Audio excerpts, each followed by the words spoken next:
You're listening to Interzone Pod with me, Gareth Jelley, and my guest today, Frederic S. Durbin.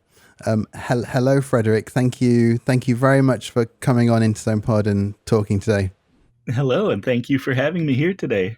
You've been writing for you've been a published author since 1999. I wonder, how did you come to start writing that first novel, Dragonfly?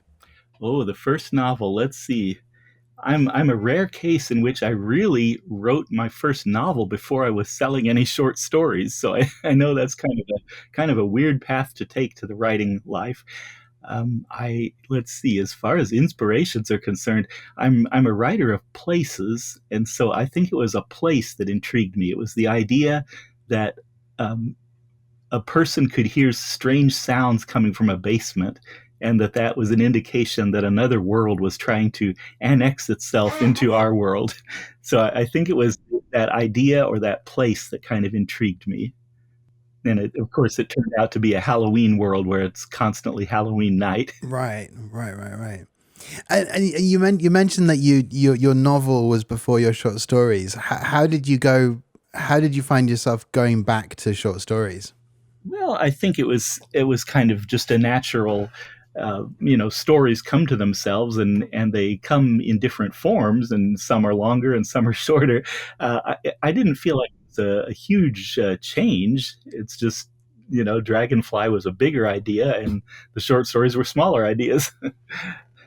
And one of your short stories you extended it. I think that's the way it went. You started life as a short story and became a chapbook, right? Well, yes, that's actually the story of this most recent novel, A Green and Ancient Light. I'm sorry, um, The Country Under Heaven. It started out as a short story, and I never envisioned it as anything more than a short story at first. Mm-hmm. And so before we move on to onto the new book, I just wonder, when you started out, you mentioned being fascinated by places, and I wonder who were the writers you admired, and maybe the writers doing similar things with place, or doing similar things with the way they explored place. Sure. Well, I grew up loving the works of J.R.R. Tolkien, so The Hobbit, The Lord of the Rings, and of course those are very rich in place. Mm-hmm. The place is kind of a star of the books, places and languages, and of course in the United States I loved H.P. Lovecraft.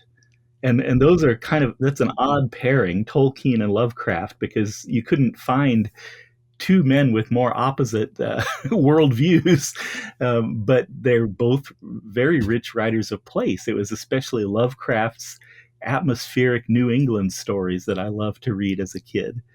He's a writer that I was first attracted to as a kid, and then I still love him now. Just the richness, the place, the atmosphere, the spooky New England towns and things. And then also a big one was Watership Down by Richard Adams. Oh, okay. This story of rabbits, on this epic journey across the English countryside, and rabbits in the book have their own language and culture, and it's certainly not the tale of Peter Rabbit. It's Right. these rabbits have wars that are bloody, and life and death situations. So yeah, and I guess what I'm saying there is there wasn't one particular genre. I was maybe fantasy in the broad sense, but uh, just all sorts of writers appealed to me as a kid. Your the most recent entry on your blog features Tolkien's desk, and there's a lovely anecdote about Tolkien using the back end of his pen to clean out his pipe. Yes. And the entry before that on the blog is about typewriters. Is there anything you need when you write, or anywhere you need to be? Do you have a daily writing routine? Well, there are probably a couple things. I definitely need peace and quiet. So I'm not the type of writer who listens to music when he writes. I need to be able to concentrate. And then I also think it works better for me if I'm not in some dedicated writing space. Hmm. We love to create writing spaces where we We have our office just the way we want it. But it seems to be that can amount to a lot of pressure. You feel this pressure to create something great. Whereas if you're writing at a kitchen table or a dining room table or out on the porch, I think some of the pressure is off. So I tend to write more in those temporary spaces. And does that carry across to the tools as well? Are you more comfortable writing with whatever you have around and no particular preferences, or do you prefer to write longhand in with a particular pen or in a particular notebook? Sure. Yeah, well, much as I, celebrate typewriters and love typewriters and use them for different things every day, I'm very much an antiquarian in that regard. I came of age with the electronic keyboard, with word processors, and then the personal computer. So I love, for serious fiction writing, I love to have an electronic, a digital keyboard. The machine I really love and use for most of my rough drafts is something called the Alpha Smart Neo, which it's no longer made, but they were made for a while. I can't remember if this was like the 1980s or the 90s. And they were really marketed for use in school classrooms because they're very durable and they last a long time just on batteries. They last like a pocket calculator battery lasts. And it's something that works. It's basically a small portable keyboard that works with either a PC or a Mac, whatever your computer system is. It's a little keyboard that you can take anywhere, out into the woods, outdoors somewhere, and write. And you see about maybe 4 to 6 lines of text at a time, and you write, and then you can come home and it attaches by a USB port to your computer, and you can dump your day's writing into the computer. So for rough drafts, I really love the Neo for getting out. During all the warmer months, my office is basically the outdoors. Right. Okay. That's wonderful. I think I've heard of that device before. Was there an attempt to bring it back? I feel like, or Well, there are similar devices that are still marketed and sold today. I believe most of them are more expensive than the Neo. okay. There's something called the Free Write, which I think does a very similar thing. But the great thing about the Neo, of course, is it doesn't attach to the internet. So you're writing very distraction free, and you can save a number of files on it. And basically it's a one-way thing. Like you write your rough drafts and then you put them into your computer. And then of course I would do all my revision on the computer. Mm-hmm. Do you feel using that, drafting with that, do you feel there's more spontaneity to what you're writing? Do you feel that your things flow more easily? I think they probably do. I'm the kind of writer who likes to tweak and fiddle even in the first draft, and I've found that doesn't slow me down much. A lot of writers, especially there's this movement today of writers who love the typewriter because they say, you can't go back. It keeps you moving forward. And for me, I think being forced to just move forward would actually make me a lazier writer. Okay. I like to get the writing as good as it can be in the first draft. Mm-hmm. And so, that means being able to put a line on paper and then see if it really works, and then move on from there. Going back to Tolkien and Lovecraft, you mentioned those, and also Adams at a Watership Down. You mentioned those as books that were maybe influential on you, and I wonder, when you were younger, did you know you wanted to write quite early on? Was that something you set your sort of heart on? Yes, I did. From pretty much the moment I knew what stories were, I knew I wanted to spend my life creating them.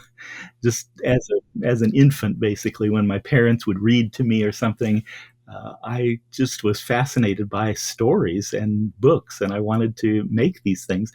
I had the good fortune of growing up in a house full of books. My mom was an elementary school librarian, and my dad opened our town's first small bookstore. So I grew up among stacks of books and parents who loved to read, and I'm sure that made a big difference for me. And you read, it's as you mentioned earlier, you read very widely, and I think you write across lots of different genres, and also you've written a novel for younger readers. Do you feel, do you identify as a writer of fantasy, or do you more identify as a writer full stop, and whatever genre or whatever style suits the story is the style that suits the story? How do you see yourself as a writer or as a genre writer? Well, I'm pretty sure I am a fantasy writer, because I really respect writers that are just pure literary writers, just telling human stories, and that's what I try to do, even in the context of fantasy. But in the few times I've tried to write something that's not fantasy, it seems like the fantastical elements break into it right away. It seems like I can't really tell a story that doesn't have some form of monsters or magic in it. So I'm definitely a writer of fantasy, but yes, as you say, I kind of write what appeals to me, what I love, and what I want to see in a book or story, and that's I haven't really developed a brand. Like, it's a little bit harder to sell and market my work because I'm just writing all over the place. So far, I've not had the same publisher publish more than one of my books. So I'm hoping maybe with Melville House, I'm hoping, fingers crossed, that maybe I've finally found my publisher, but who knows? Right. I think Melville House feels like a really good place for this book, and I think this is a good way of moving on to onto the Country Under Heaven. You mentioned how things creep in, and in this book, you do it's seamless. There's a great line. There's a great line in the book. It goes, there's quite a lot both above and below the ground that an 8-gauge will put down. That line comes right after Ovid and Charlie, characters in the book, have burned out a hellhole with oil, clearing it of these pig spiders. And it's one of those moments in the book where you see the really excellent melding of the world of the old things and the world of the American West, and also all with this wonderful voice. And I wonder, how can you tell listeners about this book, The Country Under Heaven, and how it began? Oh, sure, I will. And don't let me forget to answer what you actually just asked. But the first part of what you were saying there, I think is definitely true. That's the kind of world I live in. I do think we live in a supernatural world, where strange things happen, mysterious things happen. Almost every family has some kind of story of something really coincidental or weird, or a ghost they've seen, or whatever. I heard the writer Peter Straub say that we read and write fantasy because it's the genre most capable of showing us the world as it really is, or dealing with life as it really is. And so I think fantasy for me is not that far removed from the life I actually live. I'm not seeing dragons every day, but it does seem to me that there is a world beyond the world we live in. There's this unseen world, and so let's see. Now, I did want to make sure I answered what you actually asked there.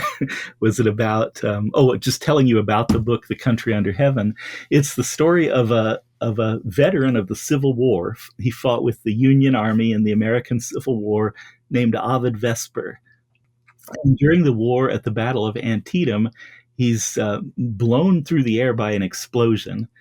And ever since he came to after the explosion, he's had a strange series of visions that seem to be leading him somewhere. He doesn't fully understand the visions, but they seem to be telling him to go somewhere. And so the book is really set after the war, about 20 years after the war. So this is set during the decade of the 1880s. And Ovid is traveling around the Old West and having a series of adventures. In every chapter, he's with a different person or group of people, and he's facing a lot of challenges they have. Of course, the land is still hurting from the war. It's a divided land. a land where there's a lot of remaining pain and hostility, and coming to terms with the horrific experience of going through this internal war, a civil war. And then there's also a supernatural element. In every chapter, there's something like a ghost or a monster or something that Ovid Vesper is trying to deal with. So it's that kind of story. You get, for me, it's the best of both worlds. You get Wild West action and outlaws and gunfights and things like that. But then there are also these fantasy elements. And you said you mentioned it started as a short story. What was Ovid? Ovid's a wonderful narrator. The voice, the novel has a fantastic voice. Oh, thank you. And was Ovid there right at the start? Yes, he was. And this book has been a departure for me in that it's usually the place that speaks to me first. I'm such a writer of setting, but this time, for the first time, it was very much this character voice that came to me first. It was like this character walked up behind me and just started telling me his story. And I could hear his voice, the cadence of his voice. I knew what he sounded like. And that first story was actually what's now the penultimate chapter of the book, Someplace Cool and Dark. And Someplace Cool and Dark, it's called. It's the chapter right before the last chapter. And that turned out to be, not the beginning of the story at all. So the story started nearer the end, but did and the story is written in written with these interludes, and it is and it's broken up. Did these different parts of the story emerge in a linear way, or or were you writing them out of sequence? I'm kind of I'm wondering because I think there's something wonderfully loose and slow about the way the story unfolds, and I wonder if it unfolded for you in the same way, if it came in small pieces that were not necessarily in the order they're in now. Well, I wrote that chapter, Someplace Cool and Dark, the second to the last chapter first, and then the rest of the book came in a pretty linear fashion, starting at the beginning. But it didn't yet have the interludes. I decided, okay, so I wrote a short story, and I think there's more to the story. So I first conceived it as this novel in stories, and I started writing short stories about Ovid Vesper and, submitting them to magazines and different markets. And editors liked the writing, but they felt this feels more like part of a novel than a story. And so at some point I got the idea that, okay, this is really a novel. And so the interlude parts were something that came along fairly late in the game to try to unify the whole thing, to make this feel like a cohesive whole rather than a series of stories. Well, you can still see it. It still feels like an old Western TV show or something. So you said the voice came, you almost heard the voice, and so tonally, I mean, structurally it changed a lot in the sense that it went from being short stories to having the interludes, but tonally the voice was always there in the short stories. That was something that was right there from the beginning. That's right. Yes, the character didn't really change a bit. He was there from the beginning, and I just kind of knew what he would do in any situation, right? What he would say. That's amazing. That's amazing. The one reviewer of the book has noted that the dialogue is written without quotation marks, which I always like to see when it works as it does here, because it somehow breaks down the boundaries, particularly when it's a story that feels so much like it's being told. Was that a choice right from the beginning as well? Yes, it was, and you hit it right on the head exactly. That the idea is to make it feel like something oral, like something we're hearing spoken, not a story we're reading in a book, but we're listening to a guy talk. Yeah. Telling you things around a campfire, I think, is how one reviewer put it. There's a sense that you're kind of sitting listening to this. Yeah. And I'm certainly not the first writer to do that, but thank you for saying that it works, because that's the way it feels. it needed to be. It does. No, it does. It does. Looking at your novels generally, you mentioned place versus character, or place coming first, maybe before character. Do your characters or do the places you write about stay with you after you've finished your books? I think so. Yeah. I mean, if you love them enough to be with them through a book, they probably mean something to you. So Mm-hmm. yeah, I think they stay with me, and I think about them more. And books that I love, just not my own work, but books that I really love and want to revisit, it's usually because I want to be in those places again. Are there characters you've written before or places you've written before that you feel like you want to return to? Yes, and it's a little bit hard to talk about because probably the big one is it's a trilogy, a series of 3 books that is not published yet, but I'm hoping it will find a publisher soon. But that was something that after the first book, I knew I just wanted to be back in that place and telling that more of that story. So yeah, that does happen sometimes. So there's a trilogy waiting in the wings. Yes, yes. When you finish a story, do you always have another idea waiting in line? Do you move from one to the other, or do you need time between to reset or to gather ideas? That's really hard to say. It's kind of a yes and no thing. Like, I feel fortunate in that I don't tend to have an overload of ideas. I know a lot of my writer friends, their heads are just full of ideas, and I think that can almost be distracting at times when you start writing something and people might lose interest and then they go to another idea and nothing ever really gets finished. For me, it seems like the ideas come along when they need to. Okay. Now, there have been a few times when I've had no idea and I've just had to live some life and wait a few months or whatever. Um, and that's kind of scary when that happens. There's always this fear. Am I done now? Was that my last piece of writing? Fortunately, that hasn't happened yet. It seems to me that if you keep living, another idea will come along. And often, if I read something, if I just, you talk about writer's block. For me, the best cure for writer's block is to just read good fiction. And it seems like in no time at all, I want to be back in the driver's seat.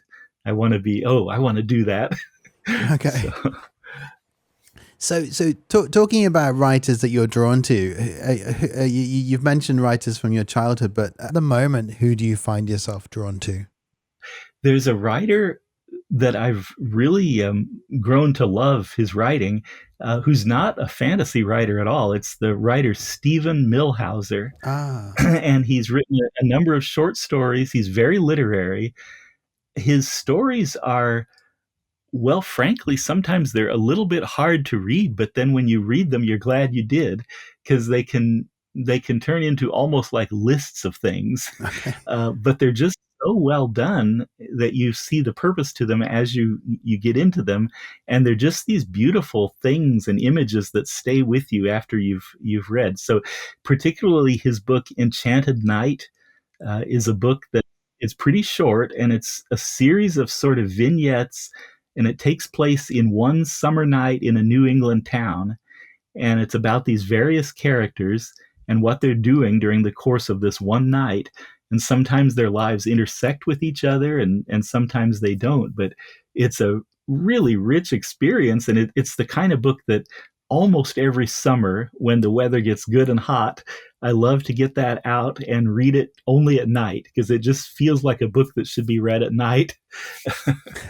And then he's got some good short stories, particularly a collection called "The Knife Thrower and Other Stories," and these are by Stephen Millhauser.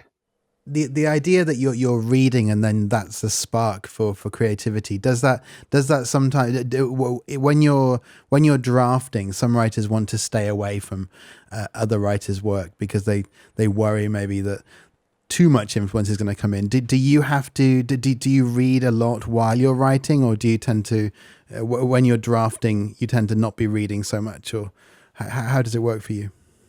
I tend not to be reading, but it's not really a deliberate choice. It's just that it's usually a matter of time, a time concern. If Right. I Okay. have time, I'm trying to write, and I just you know how you live a life and you have responsibilities, and so if I'm writing, that pretty much takes all my time that can be apportioned that way.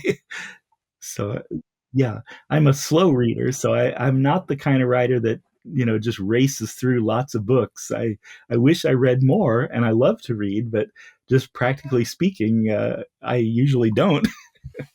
I read a lot more as a young person, as a kid, before you had too many responsibilities. That's when I did probably the bulk of my reading, and of course I still read, but not at the speed I read when I was a kid.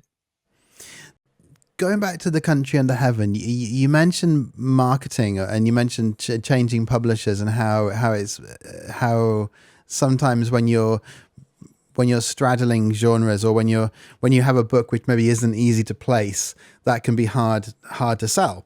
And I wonder, with this book, what kind of conversations were there about pitching it, about marketing it even, and what kind of what kind of decisions were you involved in, or was that process out of your hands? You gave the book, and then the publisher took it and ran with it. Sure. I mean, at this point in my career, fortunately, I don't have to really worry too much about where to submit things, because I'm really fortunate to have an agent who does that for me. So I didn't really search for different markets for it. Like I said, I first thought it was a bunch of short stories, and so I was trying to sell them to magazines. And of course, those decisions I made on my own, because agents in general don't handle short stories. It's really not worth their time, because you don't make enough money from a short story usually. Uh, but yes, the as far as which publisher to send it to is concerned, those were decisions my agent made. As it turned out, the book was we received offers from two different publishers at about the same time, and so at first I thought it looked like we were going to go with the one, and I really appreciated the editor I worked with there, and he actually helped me get the book into the form it's in now. But then ultimately, the marketing people there didn't believe in the project enough, so that kind of fell through. But at the same time, we had this offer from Melville House, and I think that's worked out much better for the book. I think they're a great fit for this book, and I loved the editor I worked with there also. So it worked out, but it's scary to watch sometimes. Um, when you're writing stories generally, and we're writing and thinking about this story, do you have a particular reader in mind, or are you writing the story you want to tell, and hoping that in the end, as with when you were a child, you found the books you found the books you loved, and people will find your books and love them as well? Yeah, I'm really not trying to write for a market. I don't have a particular market in mind usually. I'm writing stories that I want to read, stories that appeal to me, ideas that I love. Because I think that's really the only way to be true and honest about it, in a sense. Like, if you're trying to write for some market, by the time your work gets out there into the world, chances are the market has moved on to something else, and Right. that's no longer the hot thing. So I think you're better off telling stories that you love. Hmm. And I also am fortunate to teach writing, and I tell my students, if you are having fun in what you're doing, chances are readers will also have fun with it. There are so many writers that come to me and they say, my chapter 3 is going to be so great, but before I can write that, I've got to write chapters 1 and 2. And I tell them, you shouldn't ever really be doing housekeeping in your writing. You should be writing just the good parts. If you don't love chapter 1 and 2, maybe those aren't the place to start the book. Maybe your first chapter really is chapter 3. So I do think it's important to have fun, and it doesn't mean you're always writing about happy, carnival stuff, but you can be writing something dark, but you can still have fun writing it. So I'm a big proponent of writing things you enjoy, and having fun with the writing. No, I think that's great advice. It reminded me that there's an Elmore Leonard quote about trying to leave out the parts that people skip, and Yeah. I think that's a yeah. Write the things that you want to read. The housekeeping thing, as you say, is not productive, right? Right. Like if you have to move characters through space, say they're just traveling to get somewhere, you need to do something in that scene to make it more than just about traveling. Maybe they're having an important conversation that reveals something about their character. Maybe things happen as they're traveling. Um, you've got to find some way to make that a good part too, or else maybe you don't need the scene. How did you come to be a teacher as well? So you mentioned you're a creative writing teacher. Was that something that happened alongside your development as a writer? And also how has your teaching informed your own writing and vice versa? Yeah, well, that's a good question. I've been a teacher in one form or another pretty much all my life. Right after I was out of school, so I went through high school and college, and right after college, I went to Japan as a volunteer missionary teacher. I was teaching English as a second language, and I ended up staying there for about 22 years, teaching at different schools. Most of the time, I was teaching at Niigata University, so I was in a university classroom teaching university students English, and then also I had to teach writing in that context. But it was writing as a second language, and I loved it. I loved the flexibility it offered. I was writing as I was doing that, but I always thought it would really be fun to teach native speakers of English to do creative writing. And so now I'm able to live that dream. I teach at a high school for the performing arts. So my students of writing are a lot of them are people who want to be writers. They want to be novelists, or they want to be journalists, or whatever. And so that's a lot of fun. Mm-hmm, mm-hmm. What I love to kids who also love it. And I think it has shaped me. I think, well, especially being a teacher in Japan, I lived in a very different culture. And so that has allowed me to think about the experience of being the other, and how different languages work, and, ideas that are not the ideas I grew up with. And I think it's helped me to write, say, aliens, for example, or other worlds, because I've lived in another world. So yeah, I think nothing in life is wasted. I do think that. Well, I read a quote one time, and I don't know who said it, but it was, "Being more than a writer makes you more of a writer." Ah. So if you have other responsibilities in life, anything can go into your writing. You never know when you're going to need something. Mm-hmm. On your website for the Star Shard, your middle grade novel, you have some teaching materials which caught my eye, and I wonder, when you were teaching writing, are you also to a certain are you also at certain times teaching students how to read critically, because that critical reading will aid them in their writing as well? Yes, very much so. That's a large part of what I try to do in teaching. I think a lot of students, even students who like to read, they're not reading closely. They're reading at kind of a surface level, and they miss so much about how stories work and why certain things are there on the page. And so when I teach writing, we're really teaching it. We're reading stories from a writer's point of view. So, like, if you make an analogy to a mechanic working on a car, we're looking under the hood. We're seeing what the parts of a story are. We're seeing why they're there, how they work, things like that. So, I think there are differences in the way people read, and I do think close reading is important. And that's probably why I'm such a slow reader, because I am reading as a writer. I'm appreciating what the writer does on the page. Why is this there? Why is this character there? What is happening at the beginning? What is planted early on that we're supposed to understand better later? Things like that. it's difficult to sometimes it's difficult to turn that part of your brain off. Sometimes you want to read a little bit more, maybe not innocently, but a little bit more unencumbered by those critical questions, right?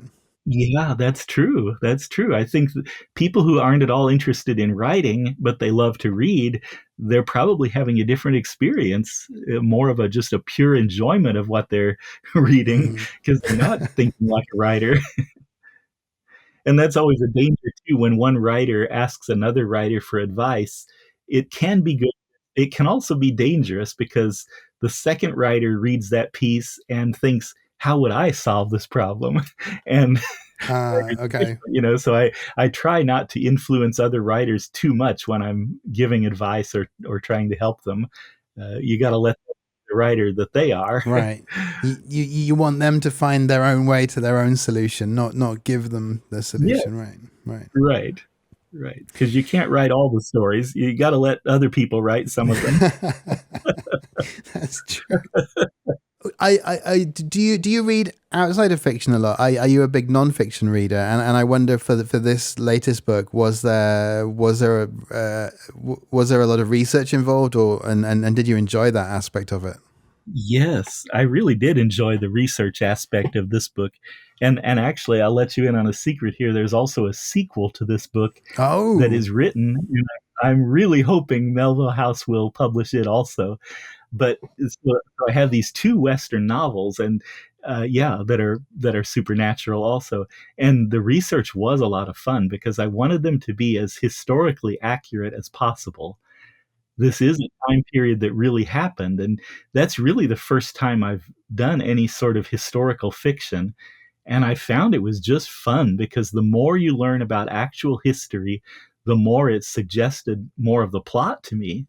You've got these you can work with, and so yeah, I had a lot of fun with the research. I had fun with trying to develop the diction of the characters, how people might have talked in the Old West.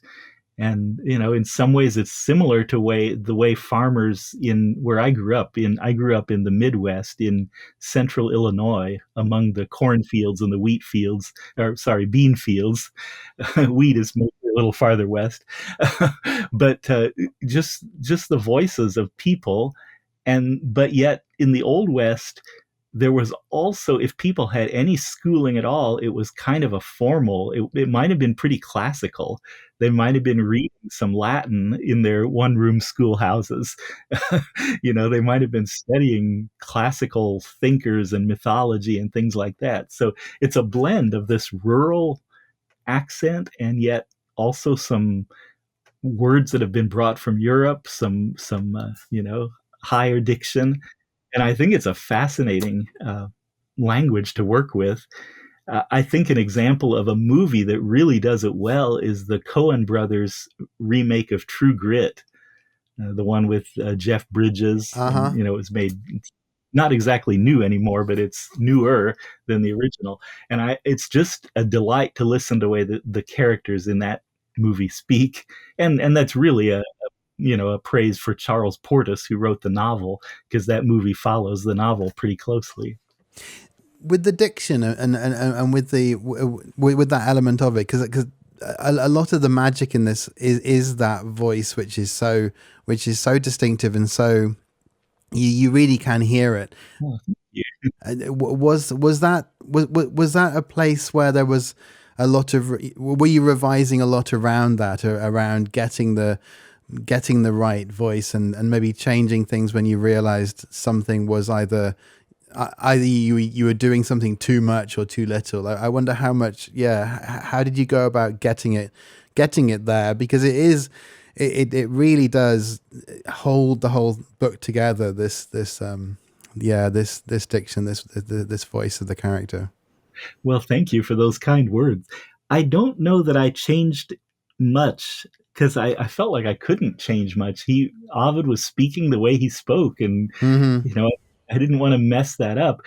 I will say that first story I wrote, which is now Someplace Cool and Dark, um, when I first wrote that story, and it was published in an anthology some years ago, it was a lot funnier. I played a lot of the lines for humor. Not that it was a comedy story, but it was funnier. And then when I was adding it into the context of the whole book, I realized it couldn't be that funny. There was a weight to the story by that point, and it needed to be a little more serious in tone. So maybe that changed a bit. Um, but other than that, no, I think the voice fit well into the kind of story I was trying to tell. And then, of course, there was other research too. Like, I really wanted to get the plants and animals of every area right.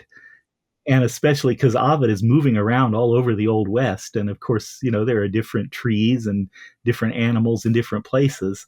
And so I was pretty careful about my research there. I wanted to know what was blooming in what season, what it looked like. I wanted to see pictures so I could describe it. Uh-huh. And that's a lot of fun too.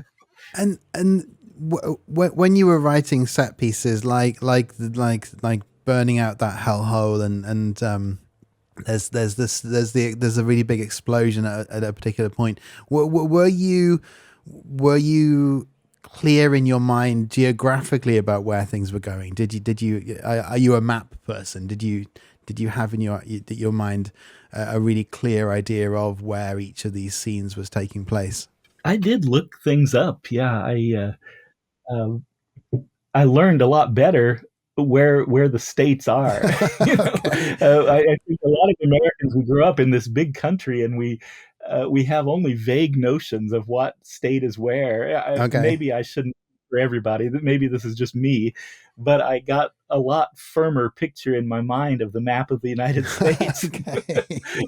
What is actually farther west than what, Uh-huh. and of course, you run into all these fun things because when you're writing about this specific decade in history, some things are already states in the Union and some are not yet. Some are just territories. And so getting that accurate, figuring out where different native peoples lived. Um, yeah, there was a lot of stuff. And I looked up maps of things. I looked up, for example, this figures more into the sequel than into The Country Under Heaven, but I needed to know the train lines. I needed to know how you could get by train from a certain place to a certain place, and in a given year, how far the rails had gone, how far you could take a train. So there are all kinds of research there, and looking up, photos as much as possible, actual period photos of saloons, the interior of saloons, and the kind of advertising that might have been on the wall. And of course, what surprises readers today is the presence of cuspidors or spittoons, because people were chewing tobacco and they needed a place to spit. So in the earliest trains, there were spittoons along the corridor floor for people to spit into. And another really shocking one is a lot of old Western towns had a community toothbrush. So by the Wow. town well, there would be this brush hanging on a string, and you were welcome to use that to clean your teeth if you wanted to. That's fantastic. I did not. I've learned something today. Yeah, you mentioned there's the possibility of a sequel, which is exciting. So fingers crossed for that. Can you talk any more about anything you're working on now? Anything that you're currently putting together? Well, let's see. So there's the sequel, and then the thing I've been working on more recently that is not part of it's not set in the Old West is I have a novella called A Phelion Season, and it is set more in the neighborhood I grew up in as a kid, around my grandmother's house, and it's a lot. I was mentioning Stephen Millhauser earlier. It's a little bit more like the work of Millhauser in that it's kind of magical realism. Oh, okay. And again, it's a series of kind of interconnected episodes or stories. Um, yeah, that really have a kind of magical realism element to them.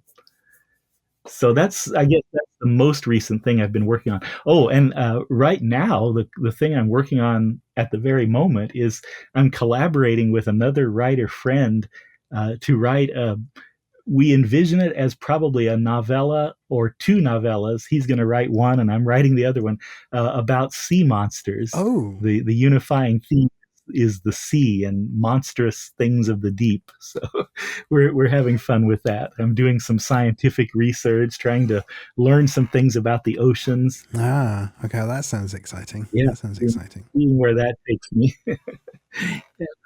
Okay, well, you've mentioned you recommended the Millhauser. I wonder before you go, are there any other authors or books or other media that you're enjoying that you'd like to recommend to Interzone Pod listeners? I really respect and love the work of Gabriel Garcia Marquez. I want to read a lot more of him. And then I'm curious about a number of writers because people have started comparing The Country Under Heaven to different writers and their work. And so I'm really curious about Victor Laval. He has a book called Lone Women that is out fairly recently, I think. Mm-hmm. And I'm really curious about that, but I haven't read it yet. So I guess I can't speak to it. But yeah, I'm curious. I want to read a lot more. when I think the Library Journal review, the starred review in the Library Journal mentioned that the Victor Laval, right? And I wonder when you see reviews either positive or maybe not so positive, is that do you stay away from reviews or do you take things away from them? Do you learn from them in some way? Yeah. Well, I don't hang on reviews. Like I'm not on, say, Goodreads or Amazon every day trying to see what the very latest review is. Every so often I will go on to those sites and see what people are saying just to get a feel for what kinds of things people are saying. I certainly, if someone reviews the book, I do take it seriously, and if they have some complaint, I try to weigh that and think, is that a legitimate complaint? Um, often it's, does it make me angry? And if it makes me angry, that's a sign that, well, maybe they're saying something that's hitting close to home. Okay. If it's a bad review that I can just laugh about, then it's probably not founded. Okay.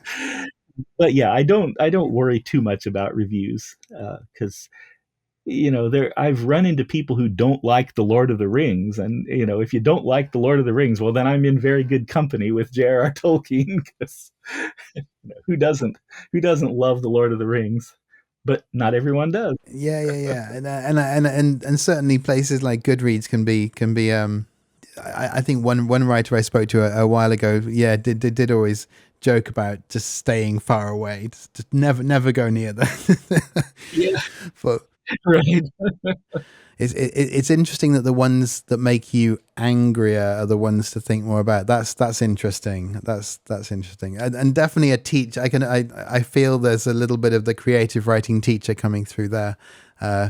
Probably so. Thinking deeply on why is this particular feedback making me so upset? Yeah. Because of course you have to learn to take criticism in this business if you're going to achieve anything at all. Right. You have to realize that words as you first write them are not solid gold, that almost anything can be made better. I've heard it said that books are never really finished, they're just abandoned. Oh. At some point you have to stop and say, okay, it's pretty good right now, I can walk away. Okay. But it's probably never going to be perfect. Right. That's interesting. Books are never finished. So The Country Under Heaven hasn't been abandoned and is out now from all good bookshops, and you can get it as trade paperback. You look out, listeners, for a possible sequel. Fingers crossed. If anyone from the publisher is listening, we would love to see the sequel. Thank you very much for coming and talking to me today. It's been great to hear about the book and to hear about your writing, and I hope we get the chance to talk again in the future. I hope so too. Thank you very much for having me. It's been a joy and a pleasure. You've been listening to Interzone Pod with me, Gareth Jelley, and my guest today, Frederic S. Durbin. Find out more about Interzone at interzone.press and read stories for free at interzone.digital. Thanks for listening. See you next time.